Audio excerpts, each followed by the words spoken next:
तेजस्विनावतितमस्तु मा विद्विषावहै। ऑनलाइन संस्कृत कक्षा में एक बार फिर से आपका स्वागत है। भर्तृहरि कृत नीति शतकम की कक्षा इन दिनों चल रही है और हम लोग इस कक्षा में पढ़ रहे हैं मान शौर्य पद्धति में आए हुए श्लोक। कुछ श्लोकों का अध्ययन हम कर चुके हैं और कुछ श्लोकों का अध्ययन अभी हमारा शेष है।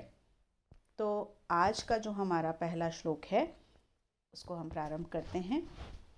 वहति भुवन श्रेणीं शेषः फणाफलक स्थितां कमठपतिनां मध्ये पृष्ठं सदा च धार्यते तमपि कुरुते क्रोधाधीनं पयोधिर्नादरात् अहह महतां निसीमानः चरित्र विभूतयः।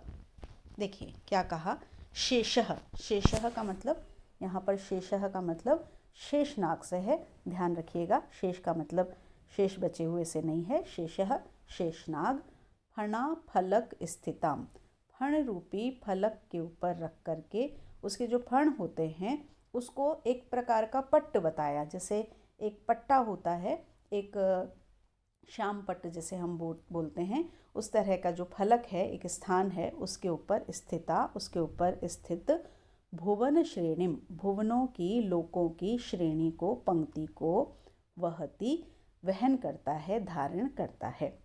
कि शेषनाग के ऊपर हम ये मानते हैं कि शेषनाग ने अपने जो फण हैं उन फण के ऊपर इन भुवनों को, लोकों को, धरती को धारण कर रखा है। और सच, और वह कौन, वह जो शेषनाग है वह शेषनाग कमठपतिना, कमठपति के द्वारा, कूर्मराज के द्वारा, कच्छप राज के द्वारा, कूर्मराज एक अवतार हुए थे और एक कच्छप के रूप में समुद्र में रहते हैं ये माना जाता है। तो उस कूर्मराज के द्वारा, कछुआ है ये, तो एक कूर्मराज के द्वारा, कछुए के द्वारा सदा हमेशा मध्य पृष्ठम मध्य, पीठ के मध्य भाग पर धार्यते, धारण किया जाता है। देखिए क्या बताया कि शेषनाग ने अपने फणों पर धारण कर रखा है लोकों को। उस शेषनाग को अपनी पीठ पर धारण कर रखा है कूर्मराज ने, कच्छप राज ने, उस कछुए ने। तमपि उसको भी, किसको, उस कछुए को भी, पयोधि, पयधि। देखिए फिर वही आया कि जल के किसी भी पर्यायवाची के आगे अगर आप धी लगा देते हैं तो उसको धारण करने वाला, अर्थात समुद्र, जलधि, नीरधि, अम्बुधि, वारिधि, तो ये सब समुद्र के पर्यायवाची हो जाते हैं। पयोधि, पयोधि समुद्र, अनादरात बहुत सरलता से, अनायास ही, क्रोधाधीनम अपनी गोद में, ये क्रोधाधीनम यहाँ पर गलती से लिखा आ गया है, क्रोधाधीनम है यहाँ पर, क्रोधाधीनम अपनी गोद में रख करके, कुरुते गोद में उसको रख लेता है। अहह, आहा आश्चर्य है, महताम महान लोगों की चरित्र विभूतियाँ, उनकी चरित्र की जो विभूतियाँ हैं, उनकी चरित्र की जो सामर्थ्य है, निसीमानः सीमा से रहित होती हैं। देखिए यहाँ क्या बताया कि जो महान लोग होते हैं, जो महापुरुष होते हैं, जब वो महान कार्यों को करते हैं तो इतने महान कार्य करते हैं जो बहुत ही मुश्किल होते हैं और बहुत ही आसानी से उन कार्यों को कर देते हैं और ऐसा लगता नहीं है कि वो बहुत बड़ा कार्य कर रहे हैं। इतनी अनायास रूप से उसको कर देते हैं जबकि वो बहुत बड़े कार्य होते हैं। जैसे कि हम ये सोचें कि एक शेषनाग, एक नाग जिसने अपने फणों पर लोकों को धारण कर रखा है, लोक पंक्ति को धारण कर रखा है, उस शेषनाग को धारण कर रखा है कछुए ने अपनी पीठ के ऊपर, उस कछुए को धारण कर रखा है समुद्र ने। तो सब एक से बढ़कर के एक महान चरित्र यहाँ पर हैं कि समुद्र ने कछुए को, कछुए ने शेषनाग को, शेषनाग ने लोगों की पंक्ति को अपने ऊपर धारण कर रखा है, स्थान दे रखा है और बहुत ही सरलता से दे रखा है। ऐसा नहीं कि मैं कोई बहुत बड़ा कार्य कर रहा हूँ, मुझे बहुत परेशानियों का सामना करना पड़ रहा है। मनुष्य छोटे से काम में ऐसे घबरा जाते हैं कि हम बहुत बड़ा, बहुत मुश्किल का कार्य कर रहे हैं, लेकिन इन्होंने ऐसा कार्य कर रखा है जो हम सोच भी नहीं सकते। अगर हम कल्पना भी करें कि शेषनाग उसके ऊपर पूरे लोकों की पंक्ति, तो हम सोच भी नहीं सकते, हमारी सीमा से भी परे है। लेकिन यहाँ उन्होंने कहा कि ये सब कार्य वो बहुत ही आसानी से अनायास ही कर रहे हैं, और इसीलिए आश्चर्य होता है कि जो महापुरुष होते हैं उनकी चरित्र की जो विशेषताएं होती हैं, उनका जो सामर्थ्य होता है वो सीमा से रहित होता है। वो विश्व कल्याण के लिए हमेशा इतना कार्य करते हैं जिसकी कोई सीमा नहीं होती है। इस श्लोक में अर्थांतर न्यास अलंकार है, और यहाँ पर जो छंद है वो हरिणी छंद इस श्लोक में है। अब हम बढ़ें अगले श्लोक की तरफ। ये जो श्लोक है, ये श्लोक एक कथा से जुड़ा हुआ है। पहले हम श्लोक पढ़ते हैं, फिर हम कथा की बात करेंगे। वरम पक्ष छेदः समद मघवन मुक्त कुलिशः प्रहारै उद्गच्छत बहुल दहनो उद्गार गुरुभिः तुषाराद्रे सुनोर अहः पितरी क्लेश विविशे न चासौ संपातः पयसी पयसाम पत्युरुचितः। तुषाराद्रे सुनो। मैं पहले आपको कथा सुनाती हूँ। देखिए, कथा क्या है कि ऐसा ये माना जाता है कि जो पर्वत अब हम देखते हैं, जो पहाड़ हैं, इनके पहले पंख हुआ करते थे, और जब किसी के पंख होंगे तो वो उड़ेगा। तो पर्वत भी उड़ा करते थे, और जब वो उड़ते थे तो जो उड़ेगा वो रुकेगा भी। तो ये अपनी मर्ज़ी से कहीं भी उड़ते थे और कहीं भी रुक जाते थे। अब आप कल्पना कीजिए कि ये जो पर्वत हैं, इनके पंख हैं और ये उड़ रहे हैं वहाँ तक तो ठीक है, लेकिन ये कहीं रुक रहे हैं, और कहाँ रुक रहे हैं, कहीं भी रुक जा रहे हैं। तो यदि कहीं भी रुक जाएंगे तो पर्वत अगर कहीं अचानक से आकर के रुक जाएगा तो बहुत विध्वंस हो जाएगा। तो ये बड़े स्वच्छंद विचरण करते थे और कहीं भी रुक जाते थे, और उससे बहुत से जन हानि होती थी, जन धन सबकी हानि हुआ करती थी, और उससे सभी लोग बहुत परेशान थे। पर्वतों से बहुत कहने पर भी पर्वत नहीं मानते थे। तो सभी लोगों ने इंद्र से याचना की, और इंद्र ने पर्वतों को समझाया, लेकिन जब पर्वत नहीं समझे तो एक दिन इंद्र क्रोधित हुए और अपने वज्र को लेकर के, इंद्र का जो वज्र है, उनका शस्त्र, वो सबसे अधिक धारदार हथियार माना जाता है, वो अपने वज्र को लेकर के चले पर्वतों के पंख को काटने के लिए, और उन्हें जो पर्वत मिलता गया वो उसके पंखों को काटने लगे। अब जैसे ही पर्वतों में ये चर्चा फैली कि इंद्र पर्वतों के पंख काट रहे हैं, तो उन पर्वतों ने, जैसे ही कोई अगर किसी को पकड़ने आएगा तो सब अपनी रक्षा के लिए छुपते हैं, तो उसी तरह से जो वो पर्वत थे, उन पर्वतों में से भी कुछ पर्वतों को जब ये पता लगा तो उन्होंने अपनी रक्षा के प्रयत्न प्रारंभ किए। तो एक मैनाक नाम का पर्वत था। वो जो मैनाक नाम का पर्वत था वो हिमालय का पुत्र था। हिमालय पर्वत जो है उसका पुत्र था। तो जैसे ही उसे पता लगा, वैसे ही उसने क्या किया कि जाकर के वो समुद्र में छिप गया। ठीक है। अब इसी बात को लेकर के यहाँ पर इस श्लोक की रचना की गई है। अब किस रूप में कही की गई है, हम श्लोक पढ़ते हैं तो हमको पता लगेगा। तुषाराद्रे सुनो। तुषार अद्रि जो बर्फ का पर्वत है, उसका सुनोह उसका पुत्र, अर्थात बर्फ का पर्वत कौन सा हुआ, हिमालय, और हिमालय का पुत्र अर्थात मैनाक। उद्गच्छत ऊपर की तरफ आती हुई, बहल बहुत अधिक तेज, दहन उद्गार गुरु भी, दहन अग्नि की जो उद्गार है, उसकी जो ज्वालाएं हैं, वो गुरु भी उससे बहुत ही जो भयंकर है, भयंकर हो रहा है या बड़ी बड़ी ज्वालाओं से युक्त है। समद मद से युक्त, अहंकार से युक्त, क्रोध से युक्त, मघवन, मघवन कहते हैं इंद्र को, इंद्र के द्वारा मुक्त, फेंके हुए, डाले हुए, मुक्त, कुलिश प्रहारई, कुलिश कहते हैं वज्र को। ध्यान रखिएगा, ये अन्य स्थानों पर भी पूछा जा सकता है कि इंद्र का जो अस्त्र है वज्र, उसको और क्या कहा जाता है, तो उसे कुलिश कहा जाता है। तो कुलिश के, वज्र के प्रहारों से, पक्ष छेदः पंखों का कट जाना, वरम श्रेष्ठ है या श्रेष्ठ था, अहह किंतु आश्चर्य है, पितरी पिता के, क्लेश विविशे दुख से विवश होने पर भी, दुख से युक्त होने पर भी, पयसाम पत्यु, पयसाम पत्यु, पय का जल का, पति स्वामी, जल का स्वामी। तो जल का जो सबसे बड़ी राशि है, जैसे मनुष्यों का स्वामी राजा होता है, तो जल की सबसे बड़ी राशि कौन सी होती है, समुद्र। तो यहाँ पर पयसाम पत्यु का मतलब हुआ समुद्र। पयसाम पत्यु पयसी, समुद्र के जल में, असौ संपातः इसका छिप जाना, न उचितः उचित नहीं था।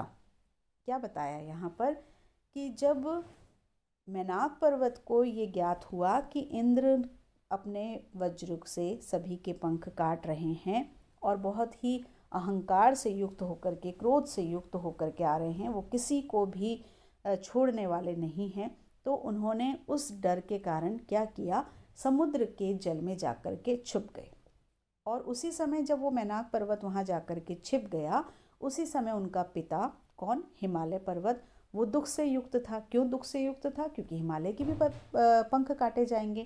तो अपने पिता को दुख में छोड़ करके और उसने अपनी रक्षा की। तो क्या ये उचित था?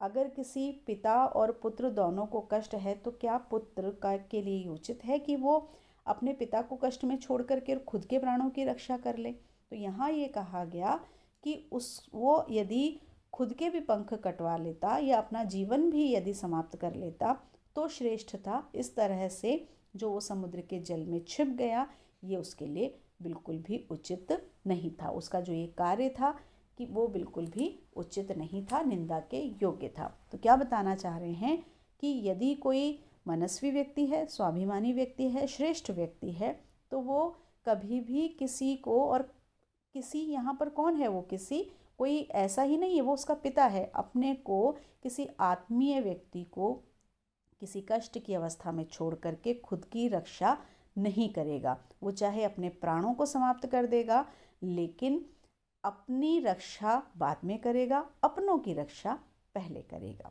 ये महत्वपूर्ण श्लोक है, एक बार फिर से देख लीजिए। देखिए, तुषाराद्रे सुनो, हिमालय के पुत्र सुनो हो।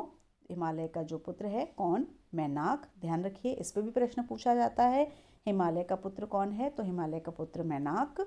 उद्गच्छत बहल दहन उद्गार गुरु भी, ऊपर की तरफ निकलती हुई बहुत भयंकर अग्नि की बड़ी बड़ी लपटों से युक्त, समद मघवन मुक्त कुलिश प्रहारी, मद से युक्त, अहंकार से युक्त, इंद्र के द्वारा छोड़े गए वज्र के प्रहारों से मैनाक के द्वारा पक्ष छेदह, अपने पंखों का कटवा लेना या उसके पंखों का कट जाना ही वरम उचित था, श्रेष्ठ था। अहह, किंतु बहुत दुख है, आश्चर्य है।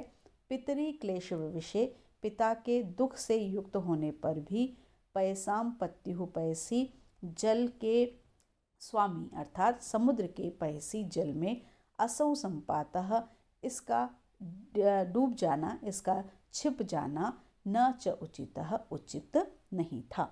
तो यहाँ पर जो विशेष बात बताई है कि अपने गुरुजनों को विपत्ति में देख करके अपनी रक्षा करना ये अधम कार्य है। दूसरों की रक्षा करते हुए प्राणों का त्याग कर देना भी श्रेष्ठ कार्य होता है।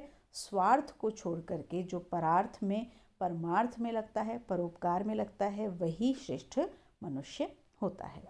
इस श्लोक में पर्यायोक्त अलंकार है और शिखरिणी छंद है। अब अगला छोटा सा श्लोक, यद चेतनो अपि पादैः स्पृष्टः प्रज्वलति सवितुरिन्कान्तः तत्तेजस्वी पुरुषः परकृत निकृतिम कथम सहते। बहुत छोटा सा श्लोक, लेकिन बहुत बड़ी सी बात कही गई है छोटे से श्लोक में। क्या कह रहे हैं? अचेतना अपि, चेतना से रहित भी, जो जड़ है वो भी, इनकांतः, सूर्यकांत मणि, सवितुः, सविता के द्वारा, सविता कहते हैं सूर्य को, सूर्य के द्वारा, सूर्य की पादई, सूर्य के जो पैर हैं, सूर्य के पैर का तात्पर्य हुआ सूर्य की किरणें, सूर्य की किरणों से स्पृष्टः, छुआ हुआ, यत प्रज्वलति, जो प्रज्वलित हो जाता है, जल उठता है, तत्, तो फिर, तेजस्वी पुरुषः, जो तेजस्वी मनुष्य है, तेज से युक्त जो मनुष्य है, परकृत निकृतिम, दूसरे के द्वारा किए हुए निकृतिम, अपमान को, कथम सहते, किस प्रकार से सहन कर सकता है। अब देखिए यहाँ पे क्या बात कहना चाह रहे हैं। एक मणि होती है जिसका नाम होता है सूर्यकांत मणि, और सूर्यकांत मणि की क्या विशेषता होती है कि यदि, और मणि का मतलब है पत्थर, पत्थर तो जड़ होता है, चेतना नहीं होती है उसमें, चेतना नहीं है तो उसमें कोई स्वाभिमान, सम्मान, अपमान ऐसी भी कोई भावना नहीं होगी। लेकिन उन्होंने कहा कि वो जड़ है, लेकिन फिर भी वो जो सूर्यकांत मणि होती है वो कैसी होती है, यदि आप उसको छाया में रखेंगे तो आप उसको स्पर्श कर सकते हैं, हाथ में ले सकते हैं, वो कुछ भी आपको नुकसान नहीं पहुंचाएगी। लेकिन यदि आप उसको धूप में रख देते हैं, सूर्य की किरणें आ रही हैं वहाँ का अगर आप रख देते हैं तो सूरज की किरणों से वो इतनी गर्म हो जाती है कि अगर आप उसको छुएंगे तो आपका हाथ जल जाएगा। तो यहाँ ये देखिए कवि की कैसी सुंदर कल्पना है कि उन्होंने किस तरह की उपमा यहाँ पर दी है कि जैसे वो जो सूर्यकांत मणि है वो क्यों जल गई है। यहाँ जलने का तात्पर्य क्या हो गया कि जैसे उसको उसका जो स्वाभिमान है वो आहत हुआ है। क्यों? क्योंकि सूर्य ने उसको अपने पैरों से स्पर्श किया। सूर्य की जो किरणें हैं उनको प्रतीक बनाया सूर्य के पैर को। यदि कोई किसी के चरणों से अगर किसी को यदि चरणों से स्पर्श किया जाता है तो उसका मतलब क्या होता है? उसका अपमान करना। हमारे हाथ में हमारी पुस्तक होती है और यदि धरती पर गिर जाती है तो हम क्या करते हैं? तुरंत उसको उठाते हैं और हम उसको अपने मस्तक से लगाते हैं। किसी व्यक्ति के पैर कहीं अगर हमारा जो पैर है वो स्पर्श हो जाता है तो हम अपने हाथों से छूते हैं और अपने मस्तक पर लगाते हैं। क्यों? क्योंकि पैरों से स्पर्श करना मतलब किसी का अपमान करना। तो वो जो जड़ है, चेतना जिसमें नहीं है, ऐसी जो सूर्यकांत मणि है, जब सूर्य अपने पैरों से अपनी किरणों से उसको स्पर्श करता है तो उसका जो स्वाभिमान है, उसका जो सम्मान है वो इतना आहत हो जाता है, वो अपने आप को इतना अपमानित महसूस करता है वो मणि कि वो जलने लगता है, वो प्रज्वलित हो जाता है। तो कह रहे हैं कि यदि वो जो जड़ मणि है वो यदि ऐसा करता है तो जो तेजस्वी मनुष्य है, और वो तो मनुष्य है, मनुष्य का तात्पर्य है कि उसमें चेतना है, और चेतन व्यक्ति में सम्मान, स्वाभिमान, अपमान जितनी भी भावनाएं हैं उन सबका भान है, उसका ज्ञान है। तो तेजस्वी मनुष्य यदि किसी के द्वारा किए हुए अपमान को भुला नहीं पाता है, सहन नहीं कर पाता है, तो उसमें कौन सी बड़ी बात है। जब जड़ जो वस्तु है वो ही अपना अपमान नहीं सहन कर सकती है तो तेजस्वी मनुष्य दूसरे के द्वारा किए हुए अपमान को किस प्रकार से सहन कर सकता है। यहाँ पर तेजस्वी मनुष्यों की जो प्रकृति है उसको सूर्यकांत मणि के द्वारा समझाया गया है। इसलिए क्योंकि उदाहरण दिया गया है तो इसलिए कौन सा अलंकार हुआ? दृष्टांत अलंकार हुआ, और आर्या जाति छंद इस श्लोक में है। तो आज की इस कक्षा में इतना ही। अगली कक्षा में इससे आगे के श्लोकों के साथ मिलेंगे। तब तक आप पढ़ते रहिए, स्वस्थ रहिए, अपने नोट्स बनाते रहिए और एक एक शब्द का अर्थ देख करके इसका अध्ययन करते रहिए। नमस्कार। ॐ सहना भवतु सहनौ भुनक्तु सह वीर्यं करवावहै तेजस्विनावधीतमस्तु मा विद्विषावहै।